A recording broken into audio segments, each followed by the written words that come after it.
2026년 4월 넷째 주, 지금 중동에서 시작된 작은 균열이 어떻게 전 세계 시장을 뒤흔드는 거대한 도미노가 되고 있는지 그 첫 번째 조각부터 한번 같이 살펴보시죠. 아니, 전쟁 얘기가 뭐 내 지갑이랑 무슨 상관이냐? 이렇게 생각하실 수도 있는데요. 지금 중동에서 벌어지는 일이 생각보다 훨씬 더 가깝게 우리 경제에 직접적인 영향을 줄 수 있습니다. 어떻게 그런지 그 연결고리를 지금부터 한번 따라가 볼게요. 자, 첫 번째 도미노가 바로 이겁니다. 미국의 대이란 전략이 완전히 바뀌었어요. 예전처럼 그냥 공습하고 군사적으로 부딪히는 거 넘어서요. 아예 경제적으로 숨통을 끊어버리겠다. 이런 작전으로 선회한 거죠. 이 새로운 계획, 크게 보면 두 가지 축으로 움직입니다. 첫 번째는 전 세계 바다를 다 틀어막아서 이란산 석유나 물건이 아예 못 돌아다니게 하는 거고요. 그리고 두 번째가 진짜 재밌는데 의회에 새로 허락받을 필요 없이 이걸 계속 밀어붙일 수 있는 아주 교묘한 법적인 명분을 만들었다는 겁니다. 바로 이 부분이에요. 이게 진짜 핵심인데 미 행정부가 뭐라고 하냐면 이건 새로운 전쟁이 아니다. 1979년부터 계속된 분쟁의 연장선일 뿐이다. 이렇게 딱 선을 긋는 거예요. 왜냐? 이렇게 해야 의회에 일일이 보고하고 승인받는 복잡한 절차를 싹 건너뛸 수 있거든요. 그러니까 작전의 속도와 자율성을 최대한 확보하겠다는 거죠.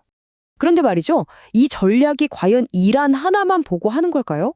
천만에요. 사실 이 칼날의 진짜 방향은 다른 곳을 향하고 있습니다.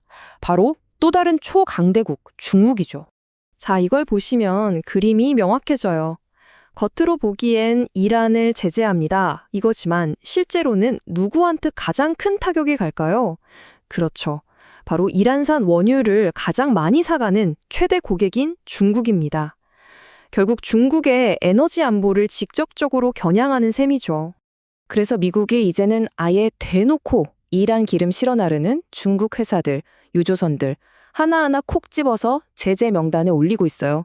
심지어 말레이시아를 거쳐서 원산지 세탁하는 것까지 다 잡아내고 있죠. 이건 지역 분쟁이 아니라 명백한 경제 전쟁으로 판이 바뀌고 있다는 신호입니다. 자, 그럼 세계 경제 1, 2위인 미국과 중국이 이렇게 에너지 문제로 쾅 부딪히면 시장은 어떻게 반응할까요? 예상했던 반응도 있는데 정말 의외의 흐름도 나타나고 있습니다.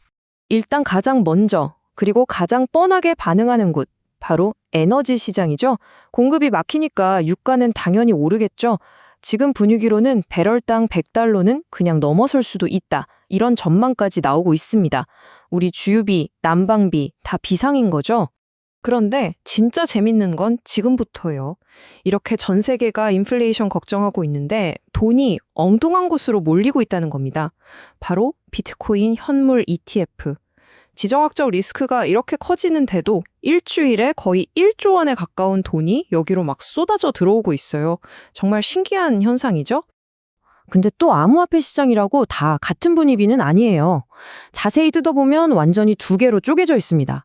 한쪽에서는 마이크로 스트래티지 같은 큰 손들, 그러니까 기관들이 비트코인을 계속 사들이면서 가격을 방어해주고 있어요. 그런데 다른 한쪽에선 이더리움 재단이 물량을 던졌다는 소식이 나오면서 이더리움이나 다른 알트코인들은 힘을 못 쓰고 있는 거죠. 완전 딴 세상이에요. 자, 그래서 중요한 건 뭐냐? 이 모든 게 이제 시작이라는 겁니다. 그럼 앞으로 우리는 뭘 봐야 할까요? 어떤 변수들이 이 시장의 방향을 결정하게 될지 핵심 포인트들을 짚어보겠습니다. 이란이라고 가만히 당하고만 있지는 않겠죠. 이란이 쓸 수 있는 카드도 꽤 많습니다. 헤즈볼라 같은 대리 세력을 시켜서 미국이나 이스라엘을 괴롭히는 건 기본이고요. 만약에 정말 극단적으로 간다? 그럼 전 세계 인터넷이 마비될 수도 있는 페르시아만 해적 케이블을 건드린다거나 전 세계 원유 수송의 길목인 호르무즈 해협을 막아버리는 최악의 시나리오까지도 생각해 봐야 합니다. 자, 그럼 앞으로 몇 달 동안 우리가 달력에 표시해두고 지켜봐야 할 것들 딱 세 가지입니다. 첫째, 5월에 열릴 미중 정상회담. 여기서 이 경제 압박 문제가 어떻게 다뤄질지 봐야 하고요. 둘째, 6월 이후에 미국의 암호화폐 규제 법안이 어떻게 될지. 이게 선거 때문에 미뤄질 가능성이 있거든요. 그리고 마지막으로 어쩌면 가장 중요할 수 있는데 비트코인 ETF로 지금처럼 계속 돈이 들어올지 아니면 이 흐름이 꺾일지 이 세 가지가 앞으로의 시장을 좌우할 겁니다. 결국 이 모든 상황은 우리에게 하나의 큰 질문을 던지고 있습니다. 이렇게 세상이 불안정할 때 비트코인은 정말 금처럼 안전한 피난처가 될 수 있을까요? 아니면 그저 또 다른 위험한 투기 자산에 불과할까요? 여러분의 생각은 어떠신가요? 아마 그 정답을 찾아가는 과정이 바로 앞으로 우리가 함께 지켜볼 시장의 모습이 아닐까 싶습니다.